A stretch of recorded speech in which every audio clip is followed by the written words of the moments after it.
Yeah. Please tell me that I can't, that I won't, that I fail, that I'll never make it out, yeah.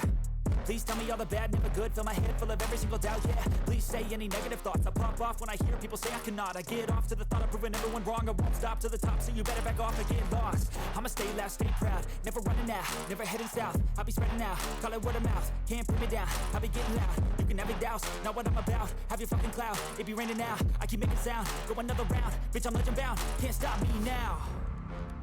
You don't wanna fuck with me, a slow burn like a disease. What is going on, everyone? And in this video, I'll be giving you my UFC Austin main card predictions for the upcoming event taking place this Saturday, June 18, 2022. A solid fight night, a solid main card. This is probably going to be one of the better, at least on paper, main cards we've gotten in a while for a fight night. I'm really looking forward to it. I think there's going to be a lot of great performances, a lot of great fights, a lot of wars. And I mean, that first fight on the main card, it's going to be one hell of a war, I think. So we're really going to have to see what we're going to get. But to quickly go over the previous event, unfortunate night for me. Glover Teixeira wasn't able to get it done. Got finished by Yuri Prochazka via submission. And that's what I said, man. I said it would be crazy to see if Prochazka is the one submitting him. And, you know, there you go. I didn't pick the right fighter, but I did say that's kind of crazy, man, if it happens. And geez, it happens. So you never know with fighting. Teixeira made some questionable mistakes. Prochazka was making mistakes, but at the end of the day, Prochazka was able to get the victory. Valentina Shevchenko winning the split decision against Talia Santos. You know, people are a little, you know, questioning that fight, but I don't want to question it too much. I mean, at the end of the day, you got to beat the champion, and you know, you can't really beat him via split decision.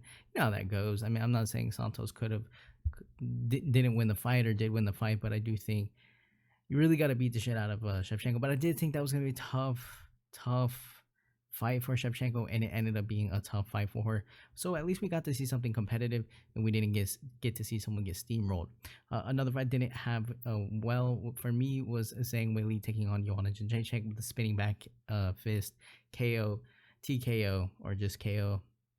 Weili was able to get it done there, and then Joanna retired. So unfortunate for Jędrzejczyk, but a great win for Weili. And man, she's just so powerful, but we'll have to see if she gets that rematch, I guess, for the third time against Rose, because it seems like they're the two top ones, right? I guess, well, she's not going to get the rematch against Rose, but Carla Esparza, you know, like Weili, I just feel like Weili should be able to beat her, so I don't know.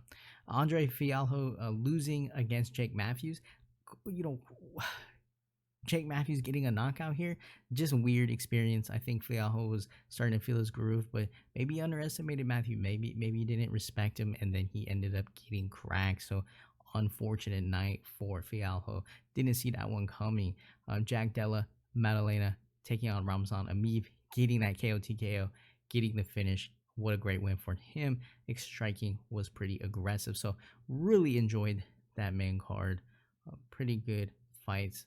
Didn't get to see Manel Cape, but you know, either way, pretty good night. Not for me, but for fighting in general. So let's go ahead and jump into the main card. So in the first fight on the main card, we have Julian Marquez taking on Gregory Rodrigues. 9-2 for Marquez, 11-4 for Rodrigues. And this is gonna be one hell of a fight. It's gonna be a war. It might turn into not the most technical fight. It might just be a brawl back and forth, seeing who can get knocked out first. But it's going to be one hell of a fight. So Marquez coming in a win over Sam Alvey, round 2 submission. And he's got some sneaky submissions, you know. It's like in the scrambles when things starts getting a little sloppy or whatever, but then he ends up on somebody's back. He's guillotining, he's bulldogging, choking people. Like, this guy is not necessarily going for the submissions. Like, he's taking people down, going for the submissions, but he's definitely catching people in the scrambles when it's all messy, and he's able to pull off some submissions. 3 wins by submission, 2 by KO, TKO. Inside of the UFC, and then his only loss for Marquez is coming by way of Alessio Di Chirico, and that was just because he kind of got out grappled in that fight. One hell of a chin for Marquez. You know, he's a beast. Is not a guy you want to be trading shots with, especially early on. I mean, and he's always dangerous. You know, he's always, anytime you're in the pocket with him, he's gonna be able to put you away if you get crazy with him. He does get too reckless though, and that's kind of where it gets weird. He definitely can be submitted. He can be taken down, and you know, he can be cracked because he starts getting a little bit crazy in there. he does walk his opponents down, so he's aggressive. It's not like he's just turtling against the fence, so that's always good to see. And because of that, I just think he's dangerous no matter, even if he's gassed out or it's getting weird, he's always going to be dangerous because he just finds these positions. For Gregory Rodrigues, coming in off of a loss over Armin Petrosian and split decision. That fight, I guess you could say he kind of just got out volume. So whether or not, he did win the fight or didn't, it just didn't look like he won the fight, probably because his volume was a little bit low in that fight. And so for Rodrigues, he's kind of, I would say he's a little bit more technical than Marquez. He can definitely get crazy with it. He can start eating shots, giving shots. Very powerful, really clean jab as well. Really good power. It's just kind of, he can turn into a wild man though. So I would recommend him for this fight to not do that, because I think Marquez is going to be looking for that. He's going to want to create the chaos, and I'm not too sure who wins. But we saw Rodrigues against Park, right? He was getting his ass kind of beat. He was getting pieced up, and then out of nowhere, this dude just like gets his second cardio in there, and then he's winning the fight and he's finishing Park. So Rodrigues has a solid chin. Marquez has a solid chin, but I do think if Marquez gets into some of these awkward positions with Rodrigues, as far as the grappling's concerned, I feel like Rodrigues is going to be able to lock up a submission. Now, whether that comes early or it comes when it starts to get a little bit sloppy, we'll have to see here. But it could be another classic case where Marquez is submitting him, and you don't really see that. You don't really think that's going to happen, but then Marquez is able to close that, get into that scramble, and then he's like on top of him, submitting him or something. So it's going to be an awkward fight, because I do think Rodrigues on paper is probably going to be overall the cleaner fighter, the more technical fighter.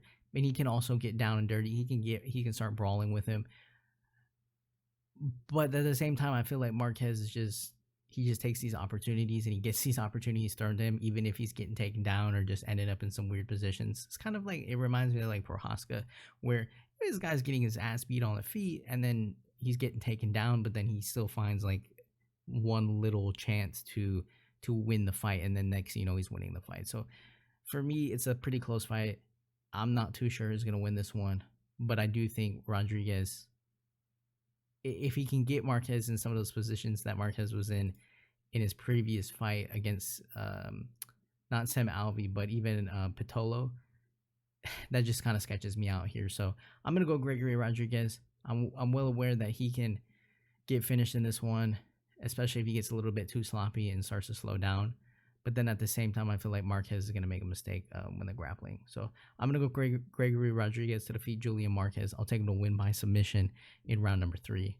And then we move on into the second fight on the main card. And we have Damir Ismagulov taking on Guram Kutateladze. For this fight, it's a lightweight bout. Ismagulov is coming into this one with a 23-1 record, so far better record, only one loss. He's going to be probably the more confident guy as far as that's concerned. Kutateladze coming in with a 12-2 record, coming off of a 2-year layoff.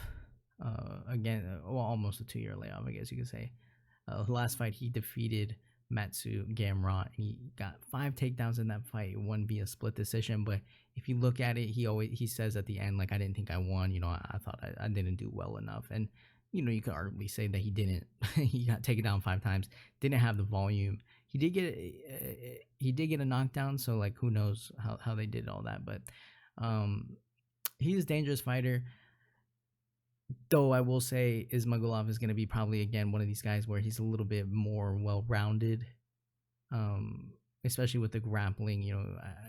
Kutateladze is going to have to really defend those takedowns. Otherwise, it's going to be a tough night for him. But at the same time, Kutateladze, he's one of these guys where he'll keep fighting, right? He's not going to just be on his back, lay on his back. He's going to go for the submissions. He's going to be trying to get up. He'll be trying to land some elbows to your head. So he's pretty active off his back, and that looks good instead of just sitting there doing nothing. Big body kicks for Kutateladze. He's more comfortable standing up, right? Though, so he's not one of these guys who's going to be going in for his own takedowns. I think he's going to want to keep this fight standing. He's always going to be looking for the big shots as well. But in this fight, he's going to have to keep this fight standing, stay away from Ismagulov, and really hurt him, which I think he can, just because Ismagulov is another one of these wrestlers, guys, where his stand-up is decent, but then when things start to get a little bit weird, he's going to start diving in for those takedowns and trying to win the fight like that. All of his wins inside the UFC for Ismagulov are by decision. So, he's not really looking to finish the fight. He's kind of looking to grind out the fight a smart fight, and see what he can do there. But yeah, his grappling's pretty dominant, and he has a good jab.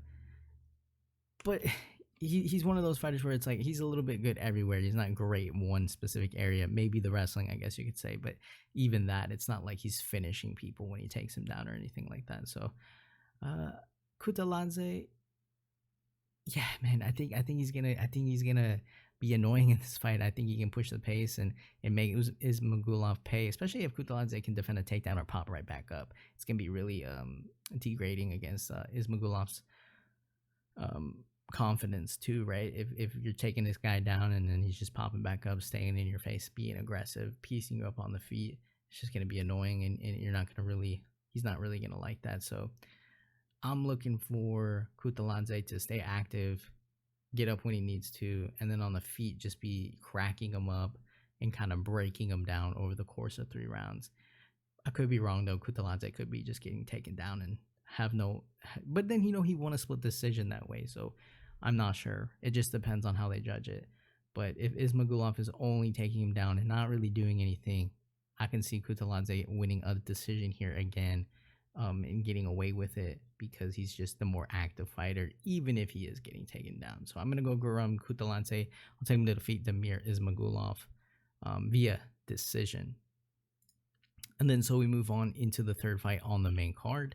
And we have Joaquin Newmansa Buckley taking on Albert Duraev.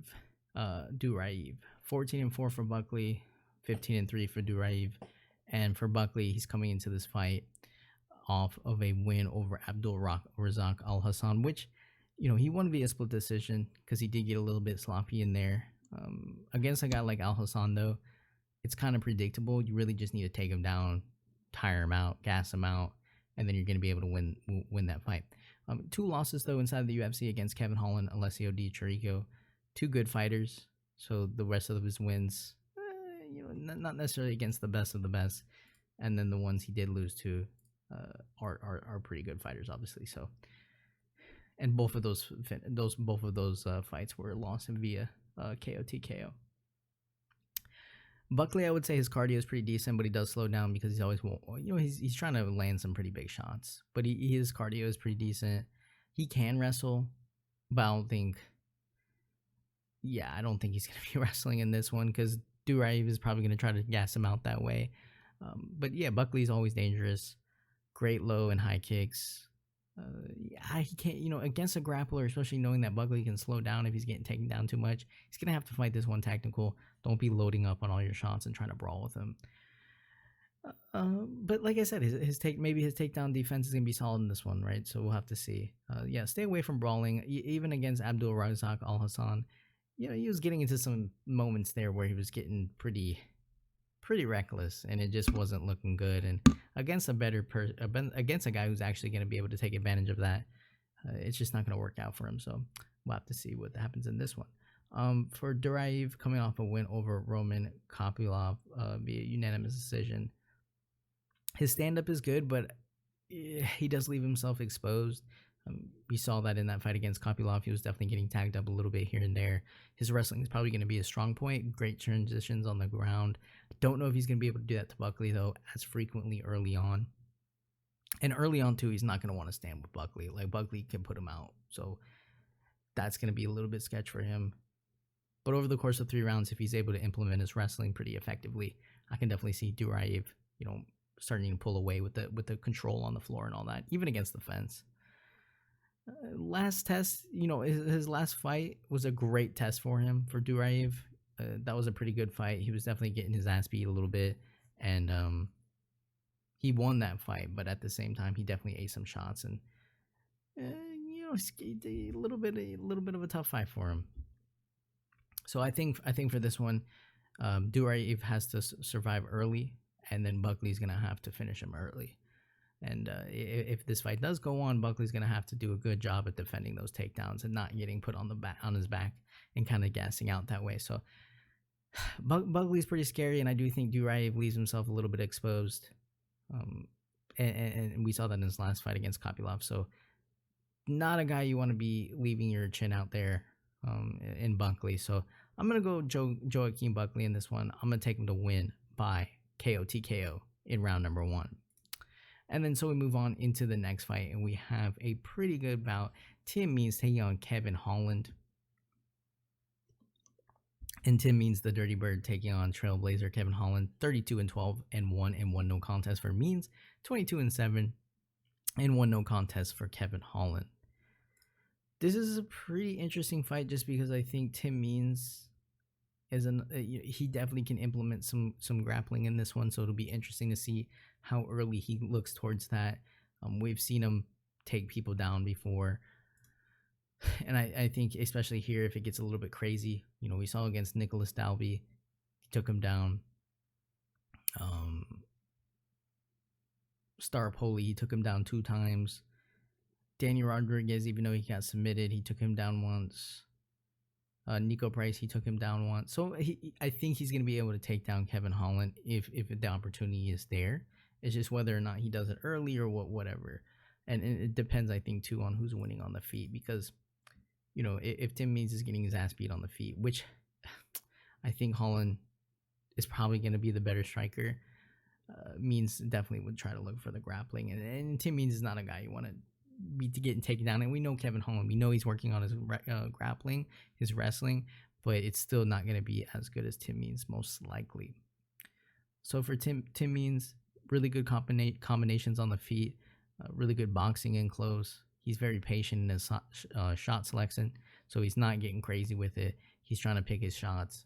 Good head kicks, leg kicks are dangerous. Nasty elbows in close. So Tim Means, he's known for having those knees and elbows inside of the clinch, and that's always dangerous, regardless of how tough Kevin Holland is.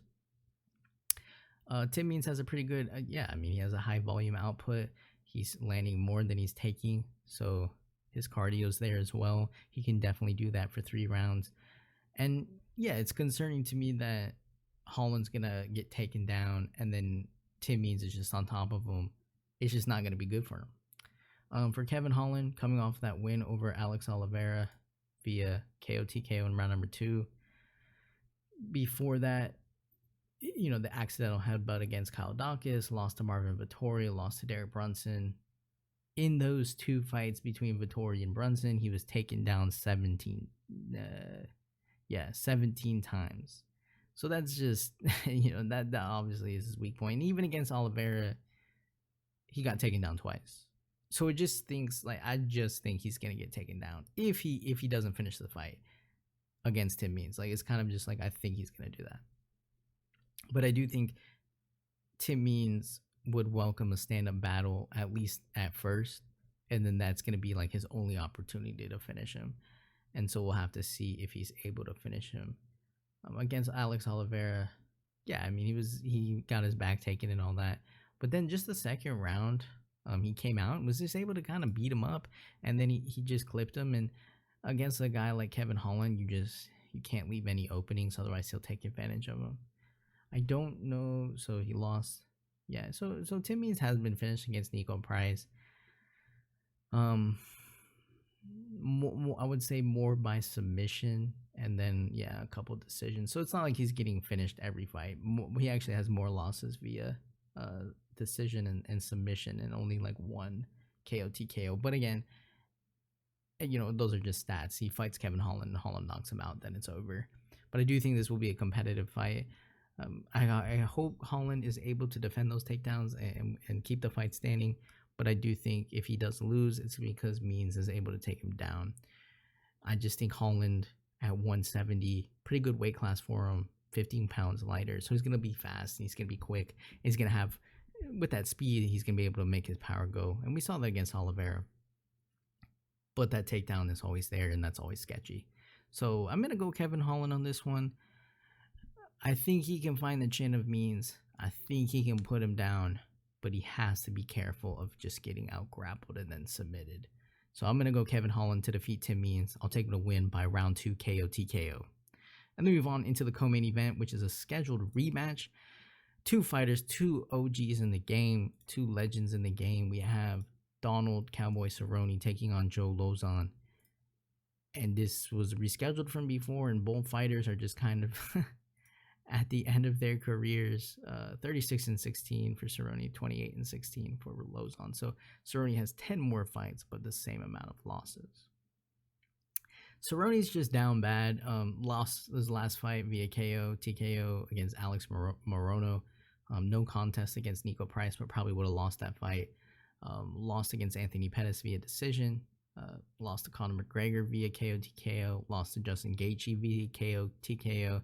And then he lost to Tony Ferguson, who's getting absolutely the flatline as of late via KO, TKO. So, yeah, his last win was against Ali Aquinto, who is, I don't even think he's in the UFC, or 2019, Alex Hernandez, 2019, Mike Perry, 2018. So, yeah, and you could argue that, well, yeah, he's fighting the best guys in the division, and he's not the best guy anymore, so that's why he's losing, which could be true, and that's like, I think what we see here is whether or not Cerrone is going to be able to beat a guy who also has not been doing too much of late.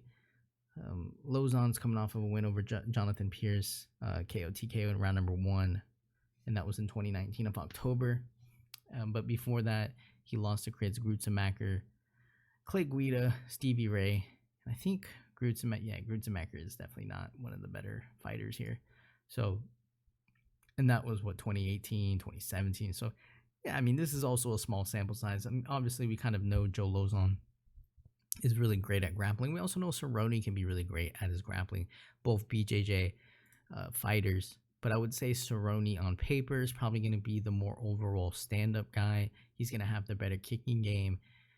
He'll have the more technical striking. But Cerrone does start slow. And when you look at Lauzon and you look at his last fight, even though it wasn't like, it was too recent, it was October of 2019. But when you look at that, Lauzon came out and he landed some hard shots which put him down, and then next thing you know, Lauzon's on top of you, just climbing around you and just backpacking you, and then he's gonna kill you. So it's like, yeah, it's just not a guy you want on top of you, because he's gonna take your back. He's gonna just climb all over you and then just throw some ground and pound. And I think the biggest thing here would be Lauzon. I think a lot of people are like, well, yeah, he can submit him or whatever, or it's gonna be hard to submit Donald Cerrone. And I agree. I don't think Cerrone is getting submitted in this fight, actually. I mean, he's never... he's getting finished via KO, TKO. I don't see a... Yeah, I don't see a... Yeah, he's never lost via submission in here. He's either finishing people or getting finished, or it's going to decision, so... But the biggest thing here for me would be Lauzon having that power advantage, and early on being able to kind of back Cerrone up against the fence and landing a big 1-2, because if you see some of his punches against Jonathan Pierce, like, I just feel like Cerrone's not going to be able to eat those punches. I think he definitely would kind of get smoked, and Lauzon has to know if he's able to go in here early and do something against Cerrone. Well, that's going to be what he has to do. The longer you give Cerrone, the more he can put it together. And we saw that only really against, at least recently, we only saw that against Nico Price, where as the fight went on, he started to put together some more strikes, put together some more combinations. He was definitely getting more effective as the fight went on, versus when he was early on, Price was pretty much in his face, landing heavy-ass shots, and it just really wasn't looking good. And we've seen Cerrone have issues maybe with questioning whether or not he should be in there, or he doesn't feel it, he doesn't feel right, stuff like that. And I don't really know where Lauzon's at right now. I don't really know what he's doing, but I will say for Lauzon, though, standing up wise, his lead leg's going to be pretty exposed, so obviously look for Cerrone to kick the shit out of it, and that could definitely have an effect on him. So I think this fight either goes to a late finish for Cerrone or a decision for Cerrone, or we see Lauzon get that early finish. And I just think if Lauzon's landing some of those shots that I saw him land in his last fight, it's going to be pretty over pretty quickly. Especially because I don't think people, maybe not even Cerrone, is really looking at Lauzon as a threat on the feet. But I do think his power is definitely and underestimated in the fighting game. So yeah, I mean, he took down Jim Miller 3 times, right? So Cerrone's a great grappler, but so is Lauzon. And I don't really see it getting there, at least not early on in the fight. So I'm expecting a quick start from Lauzon, some pretty good pressure, back Cerrone up, land a big shot, put him down, go to the body. Cerrone doesn't like getting hit to the body, so I'm going to go Joe Lauzon to defeat Donald Cerrone. I'll take him to win by round 1 KO TKO. And move on into the main event. And man, this is a pretty good main event. I think someone's going to get knocked out cold. Maybe.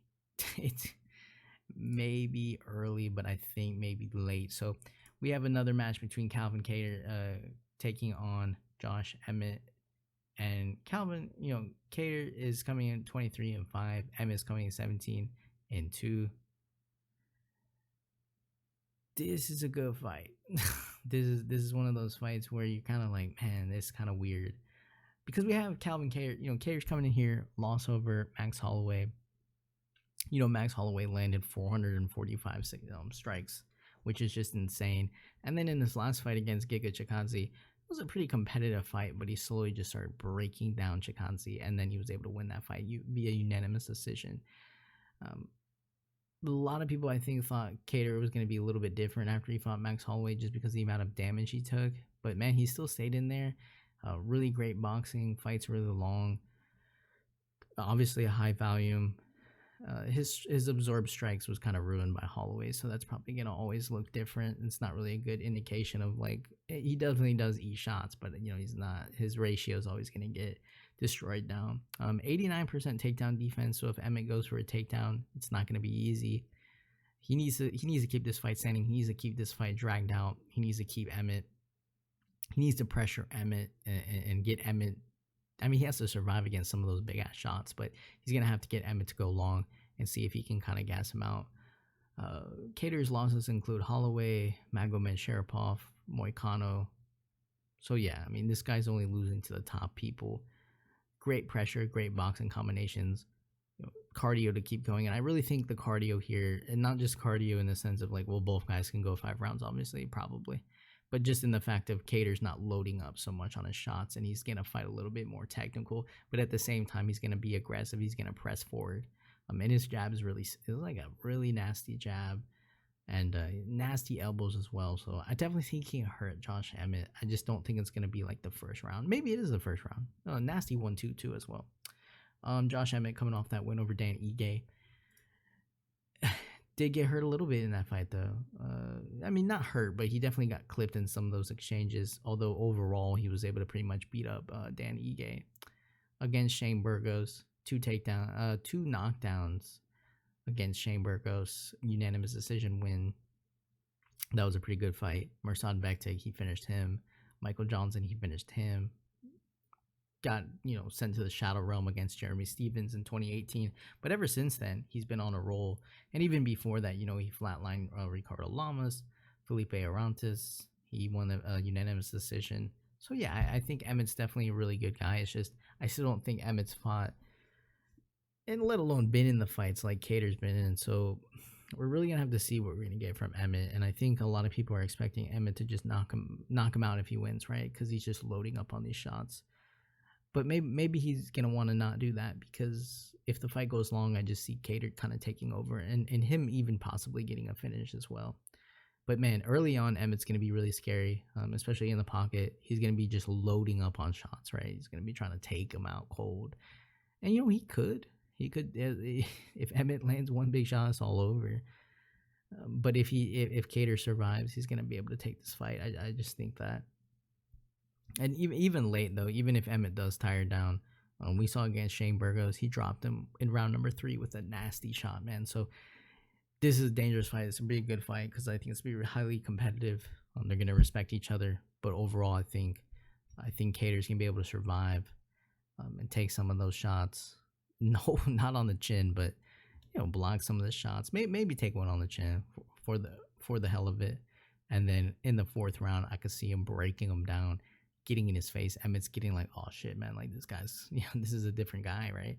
And then that's when Kattar just finishes him, puts him down, puts him to sleep, and yeah, we have Calvin Kattar back on top, and he'll be right in there in the game. So, or he gets flatlined in 10 seconds. Yeah, that's pretty much how it's gonna go, man. Like that's really how it's gonna go. So, either way, that'll do it, guys, for my UFC Austin main card predictions for the upcoming event taking place June 18th, 2022. One hell of a main card, one hell of a fight night. I mean, even on the main card, on the main fight on the prelims, we got Adrian Yanez taking on Tony Kelly. You know, obviously got to give respect to Yanez right there. So looking forward to that as well. So yeah, overall great card. Can't wait to watch it. See what happens. Leave your comments down below. Hit the subscribe button. And you know what? I'll see you guys in the next video.